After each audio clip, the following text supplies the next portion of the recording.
Hello guys, welcome है आप सभी का तुम्हारे भाई के चैनल एनी एक्शन पर।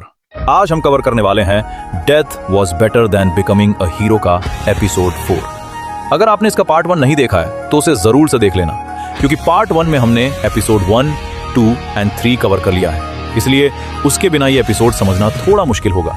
और अब बिना किसी डिले के चलिए शुरू करते हैं। मैंने तो इस बंदे को भोंदू समझा था, पर ये लिटरली एक चालाक लोमड़ी है।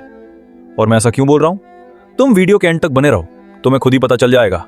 तो चलिए बिना किसी देरी के इस धमाकेदार वीडियो को शुरू करते हैं। पर एपिसोड को स्टार्ट करने से पहले तुम चैनल को सब्सक्राइब कर देना और वीडियो को भी जरूर से लाइक करना। तो चलिए अब एपिसोड की ओर बढ़ते हैं। तो शुरू होता है और हम हीरोज के ग्रुप को देखते हैं जिन्हें मिशन मिला हुआ था, जहां टेरेटा ज़ाइलो से पूछते हैं, इस रास्ते पे तो काफी ज्यादा लोग हैं, यहां पर कुछ होने वाला है। विंटिम फिर कहता है, जिस जगह पर हम जाने वाले हैं वहां पे फेस्टिवल होने वाला है, जिस वजह से यहां पर काफी भीड़ है। फिर सीन चेंज होता है और ये सारे लोग वेफरस नेस्ट में पहुंच जाते हैं जहां पर इनका मिशन था। फिर हम उसी जगह को देखते हैं जहां पूरा फेस्टिवल का माहौल था और वेनेटिम और डोटा तो अलग ही नशे कर रहे थे। वेनेटिम फिर डोटा से बोलता है, तुम अभी अभी रिपर शॉप से रिपेयर होके आए हो और तुम इतनी शराब पी रहे हो, तुम कभी नहीं सुधरने वाले डोटा। पर डोटा तो यहां पर चोरी की ही बात कर रहा था। वेनेटिम फिर उसे समझाते हुए कहता है कि तुम यहां पर चोरी करने के बारे में मत ही सोचो तो अच्छा है। अगर तुम चोरी करते हुए पकड़ा गए तो यहां के व्यापारी तुम पर बिल्कुल दया नहीं करने वाले। पर डोटा तो यहां पर अय्याश ही चाहता था और वो इस बारे में वेंटिम को कहने लग जाता। फिर सीन चेंज होता और हम माइजेस्टी को देखते हैं, जो ज़ाइलो से कहता है, ज़ाइलो सामान बेचने वाले आ चुके हैं, जाओ तो मेरे लिए वाइन ले आओ। ज़ाइलो फिर बोलता है, महाराज हमारा सारा खजाना खत्म हो चुका है, भूल गए आपने सारे पैसों को खर्च कर दिया, अब तो हमें किसी से उधार लेना होगा। वेनेटिम से कहो कि वो किसी से उधार मांगने की कोशिश करें। फिर यहां से माइजेस्टी चला जाता है और तभी ट्यूरिटा ज़ाइलो के पास आ जाती है और वो उससे बोलती है, गेट पर ताला नहीं लगा था, तुम्हें नहीं लगता ये लापरवाही है? ज़ाइलो फिर कहता है, डोटा ने इस ताले को खोला था और इस ताले की चाबी भी उसके पास है। ट्यूरिटा फिर ज़ाइलो से बोलती है, मेरे नाइट तुम्हें ग्रेट एक्सचेंज में नहीं जाना? ज़ाइलो कहता है, मुझे वो सब झंझट में नहीं जाना। फिर यहां पर ट्यूरिटा ज़ाइलो को अपने साथ गेम खेलने के लिए कन्विंस करने लग जाती है और ट्यूरिटा की जिद की वजह से ज़ाइलो भी गेम खेलने के लिए मान जाता है। ट्यूरिटा फिर कहती है, डोटा ने मुझे एक ऐसी खतरनाक स्ट्रैटेजी बताई है जिससे मैं तुम्हें इस गेम में हरा दूंगी। ज़ाइलो फिर बोलता है, अगर तुम डोटा की बात सुनने वाली हो तो मैं नहीं खेलने वाला हूं, उसे कुछ आता वाता तो नहीं है, बस वो दूसरों के साथ मजाक करता रहता। और ऐसा कहते ही ज़ाइलो यहां पे बुक पढ़ने लग जाता। ट्यूरिटा फिर ज़ाइलो से पूछती है, वैसे तुम इस किताब में क्या पढ़ रहे हो? ज़ाइलो फिर कहता है, कविताएं। और ये सब सुनकर ट्यूरिटा काफी शर्मा जाती है। ट्यूरिटा फिर ज़ाइलो से जिद करने लग जाती है कि वो उसे कविताएं पढ़कर सुनाए। ज़ाइलो फिर ट्यूरिटा की बात को मान लेता है और फिर वो उसे कविताएं सुनाने लग जाता है। पर तभी वहां पर कीविया आ जाती है, जो ज़ाइलो से कहती है, ओह ज़ाइलो, तो तुम यहां पर हो, मुझे उम्मीद नहीं थी कि गॉडेस तुम्हारे साथ होगी। ज़ाइलो फिर कीविया को अपने अगले मिशन के बारे में पूछने लग जाता है। कीविया फिर बोलती है, मुझे तुमसे कुछ और बात करनी है, तो तुम बाहर चलो। ट्यूरिटा कहती है, मैं भी तुम दोनों के साथ बाहर आऊंगी, ग्रेट एक्सचेंज फेस्टिवल में हम कुछ ले भी लेंगे और तुम्हारी बातें भी हो जाएगी। फिर हम तीनों को फेस्टिवल में देखते हैं, जहां ट्यूरिटा ज़ाइलो से एक एक करके वहां जितने भी खाने के स्टॉल थे उन सारे स्टॉल्स के डिशेस के बारे में पूछने लग जाती है। और इतने सारे खाने को देखकर ट्यूरिटा काफी एक्साइटेड हो जाती है। ट्यूरिटा फिर ज़ाइलो से कहती है, मुझे वो वाली आइसक्रीम खानी है, वो दिखने में भी बहुत डिलीशियस दिख रही है। ज़ाइलो फिर ट्यूरिटा से बोलता है, तुम्हें जो पसंद आए तुम वो ले लो। ज़ाइलो फिर कीविया से कहता है, तुम्हारे लिए कुछ ऑर्डर कर दूं? कीविया फिर कहती है, नहीं मुझे कुछ नहीं चाहिए। ज़ाइलो फिर ट्यूरिटा को पैसा दे देता है और वो शॉप की ओर चली जाती है। कीविया ज़ाइलो से कहती है, ज़ाइलो तुमने मुझे वजह दी है कि मैं तुम्हारे बारे में अपनी राय बदलूं।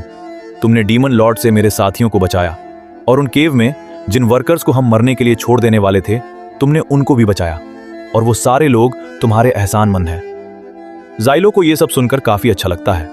कीविया फिर ज़ाइलो से कहती है, तुमने एक गॉडेस ट्यूरिटा से समझौता करके उनकी भी जान बचाई है। ज़ाइलो फिर ट्यूरिटा से पूछता है, तुम कहना क्या चाहती हो? कीविया फिर ज़ाइलो को बताने लग जाती है कि गॉडेस ट्यूरिटा को उत्तरी खंड में ढूंढा गया था और उन्हें होली नाइट्स की 13th यूनिट के अंदर निगरानी को रखा था, और इसी बारे में सेना और टेम्पल के बीच बहस छिड़ जाती है।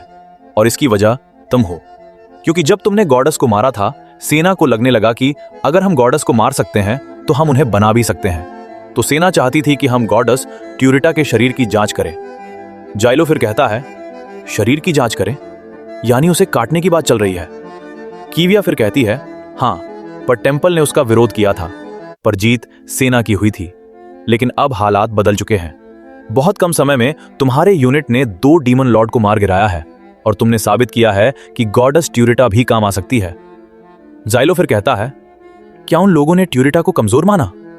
कीविया फिर जाइलो से कहती है, कहा जाता है कि गॉर्डनस राज्य की पहली लड़ाई के दौरान आई है, जिसे ग्रेट सिविलाइज्ड एरा कहा जाता है। गॉर्डनस एक दरवाजे की तरह काम करती है और हर गॉर्डनस की अलग शक्तियां होती है। कोई जहर पैदा करती है तो कोई बिजली, और तूफान को बुलाती है तो कोई भविष्य देखती है। वो डीमन लाइट्स का सामना करने के लिए जागती है और काम पूरा होने पर वो अपने कॉफिन्स में लौट जाती है। जाइलो फिर कहता है, मैं गॉर्डनस की शक्तियों के बारे में जानता हूं और ऐसा कहा भी जाता है कि तात्सुया को गॉर्डनस की दुनिया से लाया गया है। कीविया फिर जाइलो से कहती है, तुम्हारा अगला मिशन है कि तुम्हारी पूरी यूनिट को मरते दम तक इस किले की रक्षा करनी होगी। फिर सीन चेंज होता है और हम जाइलो और वेनेटिम को एक आदमी के पास देखते हैं, जो ये आदमी उनसे कहता है, तुम्हें इस किले को डीमन लाइट से प्रोटेक्ट करना होगा जब तक तुम्हारी जान नहीं चली जाती। वेनेफर उस आदमी से बोलता, क्या आप हमें उस प्लान के बारे में कुछ जानकारी दे सकते हैं? फिर वो आदमी कहता है, तुम्हें इस किले में ही रहना है और इस किले को प्रोटेक्ट करना है, इतना काफी है।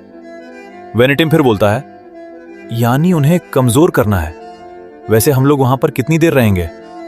फिर वो आदमी कहता है, जब तक तुम मर नहीं जाते तब तक तुम्हें इस किले को प्रोटेक्ट करना होगा। प्लान यह है कि 9th यूनिट और 13th यूनिट पीछे सपोर्ट के लिए रहेगी। जब तुम सारे लोग मारे जाओगे तो वो दोनों यूनिट एक खास हमला करेंगे। वेनेटिम फिर कहता है, ये खास हमला कैसा होगा? फिर वो आदमी कहता है, एक जहर 9th गॉडनेस इसमें हमारा साथ देने वाली है।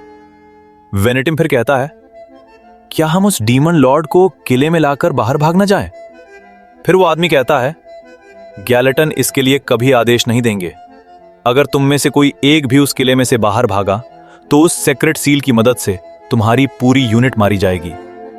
वेनेटिम फिर कहता है, ठीक है, हम आपकी बात को मानते हैं, पर इसमें मैं थोड़े बदलाव चाहता हूं। यह नियम मुझे हजम नहीं हुआ कि हम में से कोई भी भाग जाए तो हमारी सारी यूनिट को मार दिया जाएगा।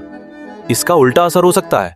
आप जानते हैं ना, हम हीरोज बहुत बड़े अपराधी हैं, तो हम में से कोई ना कोई भागने की कोशिश तो करेगा ही, और अगर ऐसा हुआ तो आपका यह प्लान चौपट हो जाएगा। तो अगर हम सारे लोगों ने इस किले को छोड़ दिया तो तब आप हमारी सारी यूनिट को मार देना, और हमारे साथ हमारी दयालु गॉडनेस ट्यूरिटा भी आने वाली है।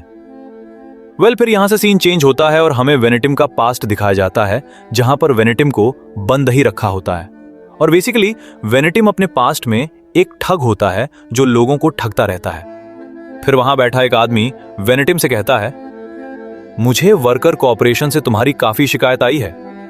फिर वो आदमी वेनेटिम को न्यूज़पेपर दिखाता है और उससे पूछता है, ये आर्टिकल तुमने ही लिखा था ना? इसमें लिखा है कि डीमन लाइट इंसानों के रूप में आकर जासूसी कर रहे हैं और उनमें से कुछ रॉयल फैमिली में भी मौजूद हैं। वेनेटिम फिर कहता है, मुझे इस झूठी खबर को लिखने के लिए एक रॉयल फैमिली ने कहा था।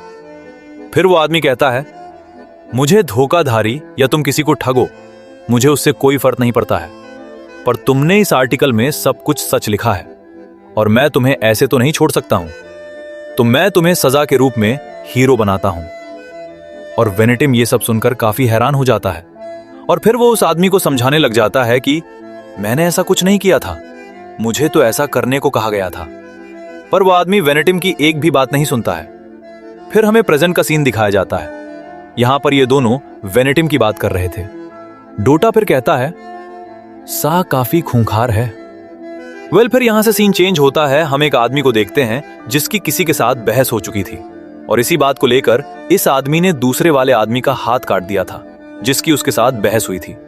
और इसी के साथ ये वाला एपिसोड यहीं पर एंड हो जाता है। तो गाइज, मुझे कमेंट सेक्शन में जरूर बताना आपको ये वाला एपिसोड कैसा लगा। मैं मिलता हूं आप सभी को एक अगले न्यू वीडियो में। तब तक के लिए बाय बाय।